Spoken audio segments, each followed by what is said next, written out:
and welcome back to Dukascopy TV. You've joined us for the last in our 6-part series of Sales Talk with Ago Cluytens, and Ago's joined me again in the studio here today. Ago, thank you so much for joining me. Thank you. Today we're talking about the C-suite and how it's the hottest game in town. So how would you say C-suite selling has evolved in the last few years?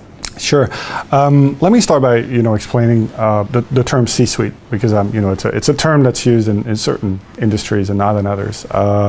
C-suite stands for the top layer of the organization. So it stands for typically the CEO, CTO, Chief Financial Officer, Chief Marketing Officer.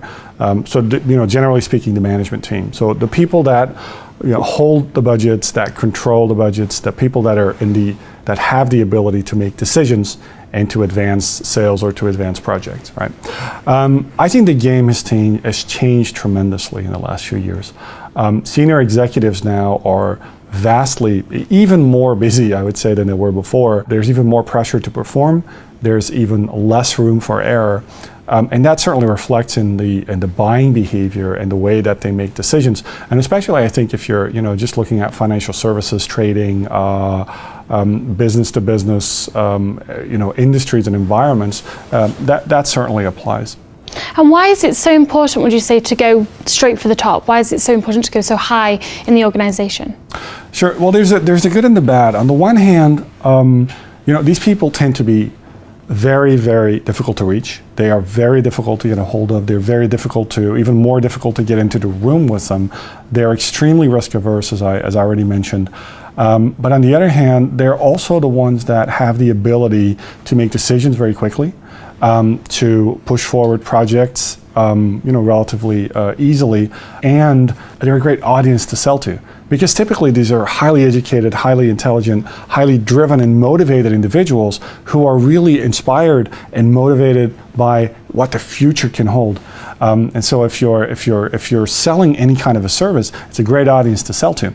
I also personally feel that if you can sell to them at their level, and if you can establish yourself as a peer, as someone of equal stature and equal experience, they're actually sometimes a lot easier to sell to than people lower down in the organization, because again, they make decisions quickly, and they can sign off on decisions very quickly, and they can also typically make decisions relatively easily, and they tend to be quite open and straightforward in the conversation. So you won't typically see a lot of hidden agendas. If they don't like what you're selling, they'll tell you.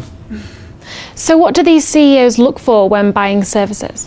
Sure. I think typically there's 4 things that they look for, and they're not all that different from what senior decision makers in general look for, right? So the first one is they look for real and tangible results.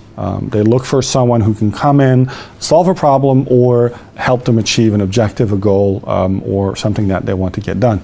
That certainly is one.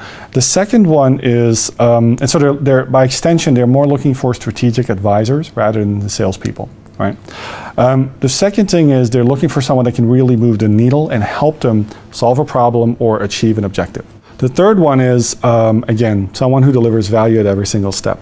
Now, the biggest form of value that you can give to a senior executive or a C-level executive is to help them sharpen their thinking, challenge their assumptions, and do so in a way that is intelligent, well thought out, and clearly establishes you as someone who is at their level.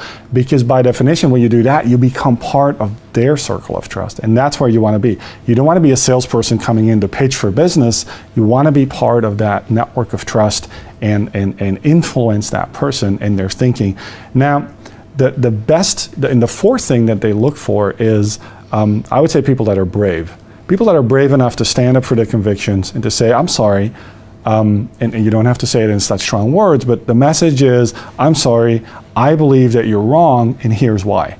And invariably, I find that if you do that, you establish trust, you establish yourself as a valuable ally and trusted partner of that person, because they don't get this very much. For the vast majority of time, they're surrounded by people that say yes and yes and yes and yes and yes and great idea. So when someone comes in and challenges their thinking and does so in a way that makes sense to them, that's extremely powerful. Well, Ago, thank you so much for coming in and sharing your insights once again with us, and what a great way to end the series. It's been fun. Thank you. That's all from us here in the studio, but for more insights and updates, just go back to the Dukascopy website.